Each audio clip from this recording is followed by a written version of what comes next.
Well, what a wonderful moment this is. Coaches Johnson, plural. Guys, all of us are still picking our jaws up off the floor after the 400 and the 4x4. I know you guys get the blessing of working with these women every single day. Chris, I'll start with you. I mean, talk about not just living up to expectations, but surpassing. I mean, just how extraordinary were both of those races? Well, I mean, obviously, guys, the Johnsons, we think a little different. And our bar is a little different. And obviously, it takes a special athlete to be able to get to that bar. And we feel like that is the standard, and we're going to work them and we're going to hold them accountable to that. But we're fortunate enough because these athletes are superior talents. They work really hard. They're really dedicated to it, and they're engaged in what we ask them to do. You know, and so it's a two-headed monster. So they really don't be able to get away with anything. So if I miss it, Boogie's going to catch it, or vice versa. And we working together is a blessing for me, because doing it by yourself is very, very hard to do. And he's there, and he's got the prerequisite experience and expertise to be able to help us along in the program. And it's really a group effort, a joint effort from us.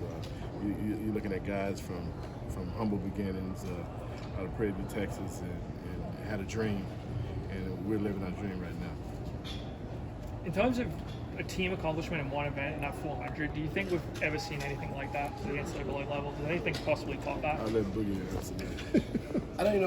I'm not a historian of it, but so many great accomplishments and feats in track and field throughout the years. But I think that in this moment, what the young ladies were able to accomplish will be special for a long time. I think the 400s and the 4x4s kind of highlight the team. They kind of, the backbone of the team, if you will.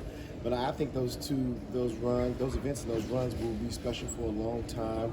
Records always may be broken, so I'm sure it'll be our job next year to kind of surpass that. But we'll enjoy the relishing it for now. But when we started the season, we set pretty lofty goals for the team and the athletes, and I think that for them to see those things come to fruition at the most important time, at the biggest championship, the biggest stage, I think it's a highlight to them and their hard work, their work and the goals they set forth, and the sacrifices they've made throughout the season. So couldn't be more excited for them, couldn't be more elated for the university and everybody. So we're kind of moonwalking on the ground right now, but we'll reset and look toward the trials that are looming here in their respective countries. How do the coaching responsibilities break down for that group? From the sprints to the hurdles to the jumps. One day he may be doing hurdles, and one day I might be doing sprints, and one day I might be doing jumps, and one day he might be at the high jump pit. So I kind of know how he thinks, he knows how I think, and it's kind of just seamless.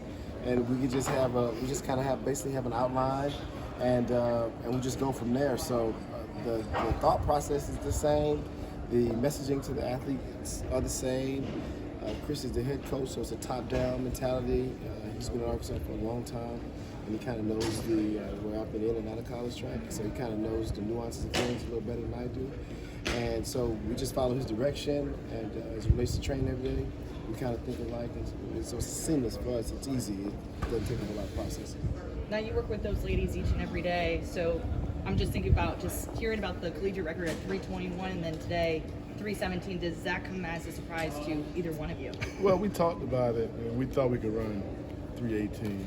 I mean, if you put all the PRs together after the SEC meet, it's 3:19. And we're fortunate enough to have a statistician, Sean Price, that's going to give us all those breakdowns. So, but, our goal was 3:16, 3:17 internally, but obviously we don't want to go out there and put that type of stress and press on it. Obviously you need help to do that. You need other teams to be able to push you along. And I think Tennessee and the rest of the teams that were in that race really gave us a challenge. I just think that when you finish 1, 2, 3, 4, what are you going to say? Yep. I'm shooting for second. we were going for the win, and, we kind of played it safe with the handoffs because obviously the team title's on the line, and we could have did a better job there. But yet and still, what these athletes have been able to accomplish. And, I don't want to go and have this interview and be remiss without mentioning Laura Taborda, Destiny Hooven, Sydney Travolta, and all the young ladies who contributed, and Rachel Glenn obviously, to this championship, because this is collective effort. This is the Arkansas way. It's not one way. We might be strong in one event this year and it'll be something else the next year. But the buy-in that we get at the University of Arkansas with our athletes and the coaching staff and the administration is next to none. So we can't really complain about that. Obviously, we always want better, but I think it provides the landscape for us to do what we do and do it at a very, very high level. And we want to push. We just don't want to settle for just what happens every year. We want to push and see if we can get to the next level a little bit. And I think having the right staff, having the right athletes, and having the right attitude as it pertains to that will always yield a special result. Did any of the times in the 400, open 400, surprise you guys today? Not really. No. Not really. How happy are you guys that Rosie finally gets to join the group? You know, Rosie is like a stalwart. Like, she is kind of the utility knife, and she just serves in so many different purposes, and she just works hard every day. Little kid out of Dallas shows up with a great attitude and just is brought into the program. She's been with Coach Johnson for the entire time, and will just do anything you ask her to do. And this is kind of her reward for just kind of being a team player and always putting the team first. And this is kind of how she's rewarded with a phenomenal time, a personal best, and something that's going to really give her a lot of confidence going into the Olympic trials. We laugh about it all year. From day one, we always tell the athletes that it's going to come down. Every national championship is going to come down to the 4x4, and everything's on the line. What are you going to do? Who are you going to be? And for the championship to go down to the wire like that today with the 4x4 was as good as it gets for us.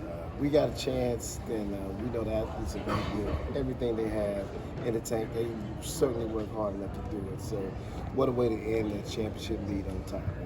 And I'd like to congratulate Oregon and obviously Florida and all the other teams. Yeah. I mean, Ole Miss.